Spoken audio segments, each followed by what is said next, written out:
Hey guys, Divi here. Guess what I have for you today? Another figure review, and this time we're going to be taking a look at Transformers Fall of Cybertron Shockwave.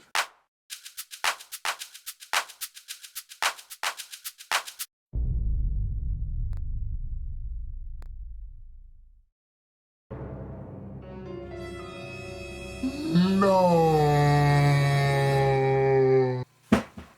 Can't find what you're looking for. BigBadToyStore.com. It's big, it's bad, it's a toy store. But more importantly, it has it all. From Transformer and Star Trek figures to Dark Knight collectibles and G.I. Joes. It has everything, complete with great customer service. It is the one stop to shop. BigBadToyStore.com. It's big, it's bad, it has it all. Click the link below and visit now. The Fall of Cybertron figures, including Shockwave here, are part of the Continuing Generations line. Here he is in his Cybertronian mobile artillery mode, or hovercraft, or whatever this happens to be. And overall, he looks pretty damn good. He looks intimidating. He's got the right color scheme. Wink wink, nudge nudge, dark mount. And he looks pretty badass. He looks very aerodynamic. He looks like he would be a Cybertronian Batmobile, especially if you take these wings here and flip them back like so. Bam! There we go. Cybertronian Batmobile. He looks like the kind of figure that kids would look at and grab it and instantly want to play airplane with it, like that. And adult collectors such as myself would be tempted to do so. He has some really nice detail throughout, especially on these panels here. You can see all the sculpt and the detail. My favorite detailing of all, however, would have to be the translucent plastic that they used right here. It's very shock-wavy, so you know that it's Shockwave through and through. There's also a little bit more of that translucent pinkish, purplish plastic here, and like I said, right there. I like the thruster over here in the back. I like how his cannon runs all the way over here to where he would shoot from. And he just looks really cool. My problem, however, would be that the back of the box says that this is a Cybertronian mobile artillery unit.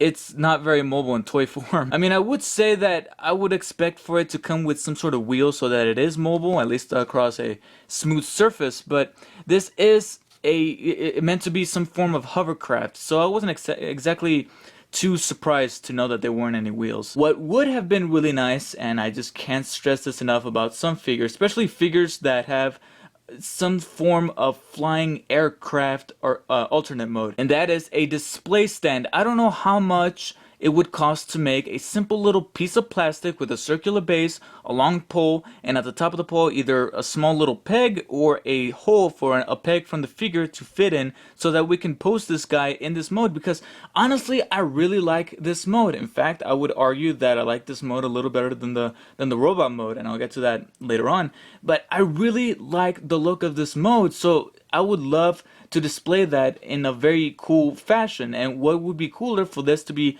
to make it seem like this figure is hovering in the air via a semi-translucent or fully translucent display stand.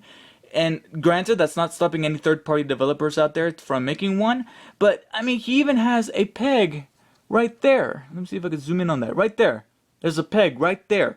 All you guys got to do is make a circular display base with a long pole, and at the end of the pole there's a little bit of a hollow spot so that this peg here could fit into that hollow spot, and it would be perfect to display the figure like this, hovering above the ground. But no, we got to be happy with simply just laying it down on the ground, and there's nothing too bad about doing that. But after some time, I mean, if you accidentally grab it and drag it across a hard surface, it's probably going to wear out the pieces of plastic that are making contact with the surface that this is lying on. But when it comes to Transformers, you mostly rely on the robot mode to display him in, which we're going to transform him into right now. The transformation is fairly simple, yet really fun to do. One of the saving graces of this figure is its transformation, because I personally found it a lot of fun to do. First thing you want to do is take these wings here and rotate them back like I did before.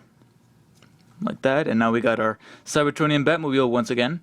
And now take these two pieces here and split them apart like so, and that's going to be his legs later on. And then we're going to go ahead and take the thruster back here and pop it off this piece here and rotate it down.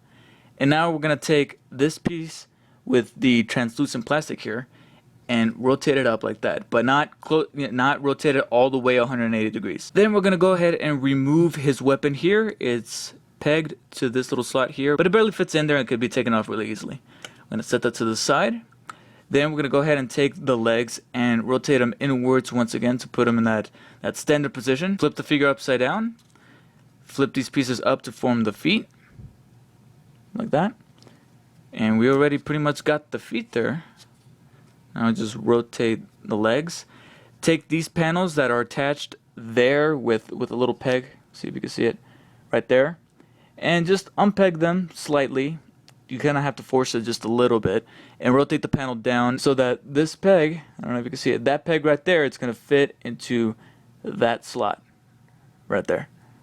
And again, it's a matter of fidgeting and lifting the panel up just slightly so that it can fit in. There you go. And I'll do the same thing with the other side. Like I said, make sure that this peg here, if you can see it, this peg right there, it's going to fit into that slot right there. And in some cases it may pop in, some cases it may not.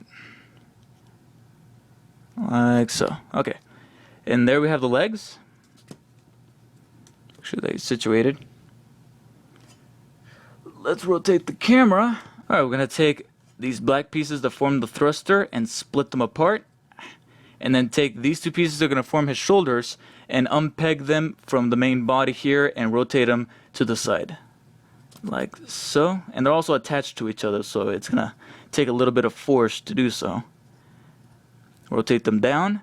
And now we're going to take this hefty piece and rotate it forwards and press it down so that it pegs into place with the main body. And when you do so, his head pops up.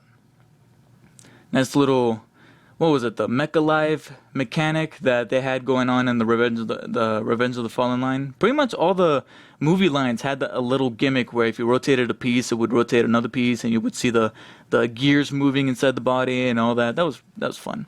Fun times. Fun memories.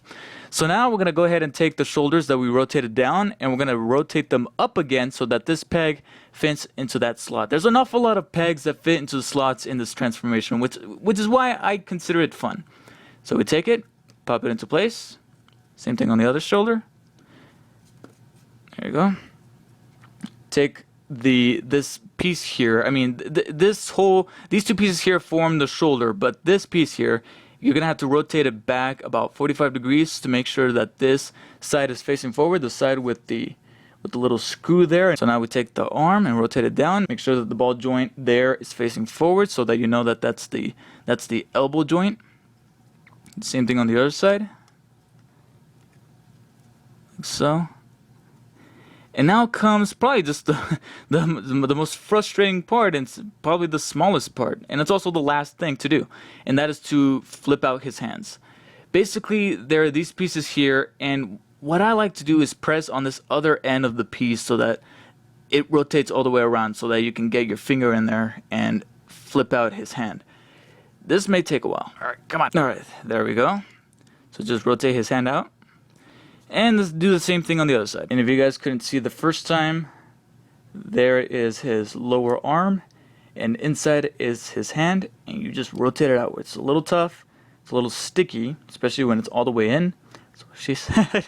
But yeah, you just take the hand, rotate it outwards, and there you go. And there we have Shockwave. Pretty simple to transform, but I find the transformation to be a lot of fun, and any chance I get, I like to transform him back and forth. So Shockwave in robot mode is a bit of a mixed bag for me.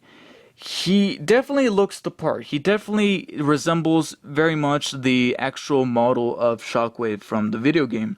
And I looked him up. I haven't actually played the game, but I have looked up images of him in-game, and it does resemble that to the best of their ability in toy form from Hasbro. But I just can't shake the feeling that this figure, as well as all the other figures, or at least most of the figures, I haven't actually owned them, and I do own two others, but I haven't actually gone to playing around with them. But I get the feeling that most of the Fall of Cybertron figures from this line, they weren't exactly developed well. They feel like they're not finished. I mean, take into account his legs. His legs are the best example that I can think of when it comes to this figure feeling very cheap. And that is, you know, you got all of this hollow spot. I mean, it looks like they couldn't think of any other pieces to put here from that would carry on over from his Cybertronian mobile artillery mode. And it just feels half-assed. It feels like they didn't finish the figure. And on top of that, he feels like a Happy Meal kids toy. He feels like that toy that comes with a kids meal. You know, and it's not a terrible figure, but we've seen Hasbro do better. We've seen Hasbro, you know, make these very elaborate figures. Even in deluxe class, we've seen them do very good figures. This is pretty much just an average figure. But what also kind of, you know, gets on my nerves is the fact that he was also shrunken down, along with potentially all the other figures of this line. Like I said, I haven't actually played with them, but I am looking at them inside of the packaging. And so far, it looks like Prime's going to be the same thing. I haven't played with him yet. I'm going to open him next. But he does look just as flimsy as this figure. Now, he doesn't feel cheap. He doesn't feel like, oh, he's very loose. It feels like the plastic is going to break. Not necessarily. I'll give a credit for that. And I'll also give credit, like I said, that some of the details from his alternate mode carry on over. I still like the translucent plastic here on his chest. I do like that they gave him some really good light piping. If I could take the lamp here and shine it, as you can see, I don't know if you can't see. I can see it clearly, but there you go. He's got some really good light piping. It almost looks like he has an LED light in there. So some really great light piping, more than decent. And but still, I just can't help but feel that this was a rushed figure. Another example would be his hands. His hands are those hands that I really hate when figures do this, and that is to take a piece of plastic, etch in fingers, burn a hole in the middle to make it seem like he's clenching his hand so that he can hold any weapons that come with him, and that's it. You know, it doesn't even bear a slight resemblance to a hand. You know, only if you look closely you can see, oh, those are fingers right there. I don't like that. As for articulation, again, it's pretty basic. He's got the upper leg joint. He has one bend at the knee, but it doesn't exactly bend back, so that limits a little bit of posability there. His feet move down, and when they're down, they can move up. But other than that, that's it. And again, that's mainly because of the transformation. No waist articulation or upper torso articulation. The head does rotate 360 degrees, but it does not move up and down unless you count the movement generated by the transformation once again. And he's got some okay movement in the shoulders. He's got some basic movement there. He's got an extra joint there, aside from the ball joint there. And he can bend at the elbow, but only forwards and only that far. Like that. And the upper shoulder does rotate a full 360 degrees vertically. So, pretty basic. He comes with his weapon here, which is his laser cannon. And even the laser cannon, I feel like, was rushed. All right, it feels half complete. Now, first of all, I do like the translucent plastic used. You know, it looks very Cybertronian, but it doesn't do anything. And considering that it's a laser cannon, it should at least be built to fire some sort of laser. When it comes to smaller weapons like Bumblebee's pistol, I understand that they don't shoot because they're pistols. They're small. They can't fit that kind of mechanism inside. But something this big, I feel like maybe if they put just a little bit more thought, they could have included some sort of firing mechanism, like a spring-loaded firing mechanism. Aside from that, all it could really do is detach itself from this piece. You could take this piece and detach it, and it reveals some rifles. I don't know what they are. Again, it feels like that piece of plastic shouldn't come apart and doesn't feel finished. You can fit it in his hand, in either one of his hands. However, because of how big this piece of plastic, and that came undone. Because of how big this plastic here is, he can't bend at the elbow with the gun in his hand. You're forced to rotate his arm all the way up like that if you ever want to pose him with his laser cannon. So that's not very good, but at the same time, how often are you going to find yourself posing the figure by bending him at the elbow? Hardly anybody, even a human, points a gun that way. So I guess that kind of makes sense. I still wish I could have the ability to make it to bend his elbow, but I digress. So yeah, that's pretty much Shockwave in a nutshell. For size comparison, and I usually don't do size comparisons, but I think I need to point it out really quickly. Here we have, let me see if I could pose him right. Here we have Darkmount, the figure that I recently reviewed. And as you can see, this guy, like I said in my Darkmount review, This guy feels hefty. He feels like an actual deluxe class figure. He's the proper size. Shockwave, look at that. I mean, I feel like Darkmount could easily take it, and Shockwave is a more known character than Darkmount, and Darkmount's falling. Again, those top leg joints are very, very loose. I'm gonna go ahead and pull him out. But like you saw in that shot, he is very small compared to all these other figures. I feel like Hasbro, you know what Hasbro did? Hasbro, you know, history repeating itself. It's like Hasbro did what they did with the Spider-Man 3 figures, where they went ahead and they shrunk him down for no apparent reason. And, you know, they're very disproportionate when it comes to posing them with other figures. Because from the figures from Spider-Man 1 and 2 were 6-inch, but Spider-Man 3 had 5.5-inch figures. Here, it looks like we're having the same problem with these figures getting shrunken down, because it just does not feel to scale. But still, I managed to recognize the efforts, and again, I really like the transformation. His Cybertronian mobile artillery mode is really cool, and his robot mode does have some redeeming qualities, such as the light piping and some of the details that he had in his alternate mode carry on over, and he has some decent articulation. But I can't help but feel that this figure is not exactly complete, and maybe we had a Voyager, some better detail would be put, and some better craftsmanship could be put into some of the details, as well as some of the overall build of the figure. But as it stands, I give Shockwave a 7.7 out of 10, which is a C+. For this figure, as well as anything else Transformers and anything else figure related, be sure to check out BigBadToyStore.com. They got this guy, as well as any other figures from the Fall of Cybertron line, as well as new waves from the Continuing Generations line. BigBadToyStore.com, it's big, it's bad, it has it all. Thank you guys for watching, and I'll see you guys next time.